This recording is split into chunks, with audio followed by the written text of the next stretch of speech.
Welcome to SEO Conspiracy.com. This is your alternative search news for week 41 of 2020. Without any further ado, let's go. Let's dive in. Because we have a lot to cover. First in the news. That's it. The report is out. The subcommittee on antitrust, commercial and administrative law of the Committee on the Judiciary. Basically, the big tech hearings handed out the report and it does not smell good. Will they take away Instagram from Facebook? Will they take away Chrome from Google? Will they make Apple and Amazon stop spying on competition and clients the way they are? 451 pages you need to read, or at least I will read them. I went through once and I need to go back and take some notes and make a special edition video about this because it's huge. It's the biggest news right now. Next in the news, Google discontinues the Daydream VR headset on Forbes. Virtual reality, augmented reality is where it's at. It might be a little bit years ahead for all of us, the general public. But it's a big move because the headset where you put in your smartphone has very, very limited possibilities. It's not the way to go. So they killed it and they are finding new ways to help us enjoy the wonders of virtual reality. What's next? I don't know, but I'm eager to see what comes next in VR and AR. Next in the news, should you watch The Social Dilemma on Netflix? The documentary got a lot of positive critics, especially because it brought into the conversation some former employees of all these technology companies that we are scared of. Scared. The problem of social media, the impact of social media in our lives is a big debate. It might be the biggest debate of this century. And Facebook responded. One, addiction. Facebook builds its product to create value, not to be addictive. Two, you are the product. Facebook is funded by advertising, so it remains free for people. I'm going through all the arguments of the Netflix documentary and the responses from Facebook. Number three, algorithms. Facebook's algorithms is not mad, quote unquote. It keeps the platform relevant and useful. 4, data. Facebook has made improvements across the company to protect people's privacy. 5, polarization. We take steps to reduce content that could drive polarization. 6, elections. Facebook has made investment to protect the integrity of elections. 7, misinformation. We fight fake news, misinformation, and harmful content using a global network of fact-checking partners. Thank you, Facebook, for responding. My point of view, IMO, in my opinion. The documentary, former employees, be careful, okay? You don't know the context. You don't know if that employee left the company in good terms, or is that some kind of revenge? Is that real? Well, go investigate. Take that person's name and look up the story. If you don't find a story, be even more careful. I don't disagree with everything that Facebook claims. But there's a middle ground here. There's definitely some flaws in social media, but human beings make what it is. It amplifies, it accelerates human behaviors, but humans do that to themselves. This is just a tool. Like anything in life, if you abuse it, if you fall too much into it, it can be devastating and it can destroy your life. Like anything else. Anything else you go too much, too hardcore, not good. Find balance. Next in the news, we are going over a couple of news that cover the social dilemma. The Curious Maverick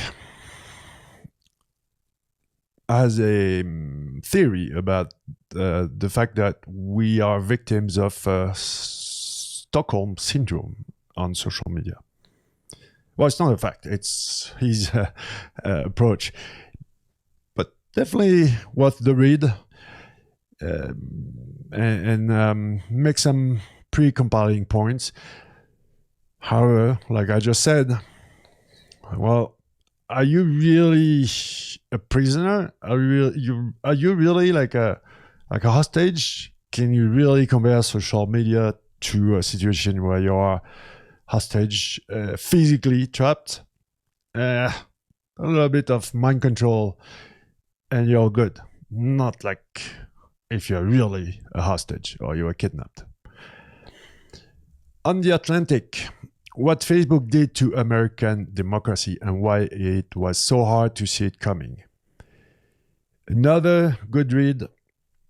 Maybe I think that the main point, it was impossible to see it coming because it didn't exist before. And there is most definitely some corrections made after what happened in 2016's election. So we'll see. Elections are coming up. We'll see what happens. Let's meet up after the elections to debrief. Next in the news. I love this title. Thank you for Brian Brown to write this piece about the power of a link. It's not just a backlink. It's not just a link that carries some page rank from one page over to the next. A link is way more powerful. It could be just a backlink for SEO to rank higher on a keyword, but a real link is a reward. A real link is a bond. A real link is a connection. Whatever you do with a link, don't underestimate the power of a link.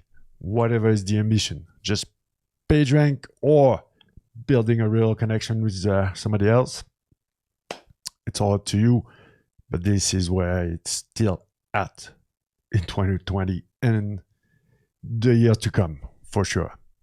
Next in the news on Twitter, John Herlichman, sorry to misread your last name, is sharing a cool video about Larry Page and Sergey Brin, the founder of Google, in 1998. They were 25 years old and are telling the story of how they started Google.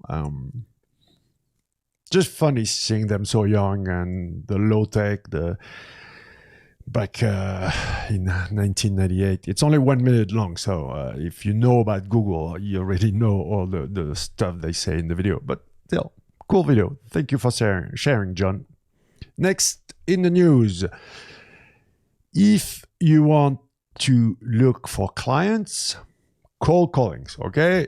Best way to find clients is warm, when word of mouth, and how you can build connections, what I just previously said. But look, a list of startups that just got funded is shared by Funded Ventures. What better prospecting list for digital marketing and SEO in particular than this list. This is a great gift I give for you, okay? Because you should most definitely prospect around these startups that just got money. And I guarantee you they are not taking SEO in consideration. And if they are not doing it well. Guaranteed. Next, in the news, a little piece of code. Scopper by Rashem Aditya. It's allowing search in the caption of a YouTube video. Okay, not in the video, but in the caption. And you can find out when the keywords you selected pop up in the video. It's on GitHub. It's free. Thank you for sharing. Another scripting news, GPT-2 writing comedy sitcom. When GPT-3 from OpenAI is all the buzz right now, and will be in beta soon and will be expensive when it comes out, GPT-2 is free. It's on GitHub. And here's a script to shared by I don't know what is his name, Data Skeptic. Yep, don't know his name. Sorry. So it's not okay. It's not. Even GPT-3 is not a script that can write exactly like a human. It's not yet. Maybe one day it will occur, but it's not right now. It won't happen with GPT-3. It's not with GPT-2, but still very impressive. Go play with it. It's fun. The Verge, a TikTok competitor Triller found allegedly inflating its numbers. The company said it had 13 million monthly active users last October, but former employees said different. I didn't report on TikTok recently because it's just all like games about are they going to shut it down? Are they going to buy it out? I'm waiting for some real news to hit to report on TikTok the way it should. But Triller is claiming 13 million monthly active users and 60 million app downloads. Well, in fact, apparently it has only 2 million monthly active users on iOS and around 484,000 monthly users on Android.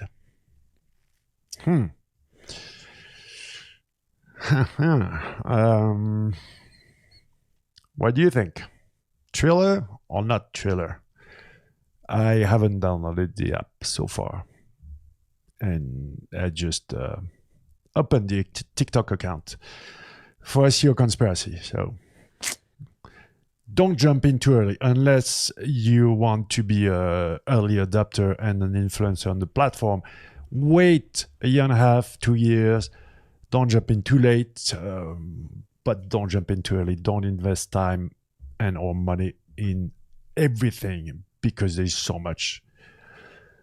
Next in the news, Microsoft Bing blogs. Microsoft Bing, the search engine that gives back. With Bing, it's a good thing. They help out nonprofit. Very easy. Quant.com, the French search engine that I used to support. I don't support it anymore. In fact, they closed down Quant Causes, which is the equivalent of Give with Bing. And I don't know what they're doing at Quant, but what I know is they're doing the right thing at Bing, and doing the right thing is always the right thing.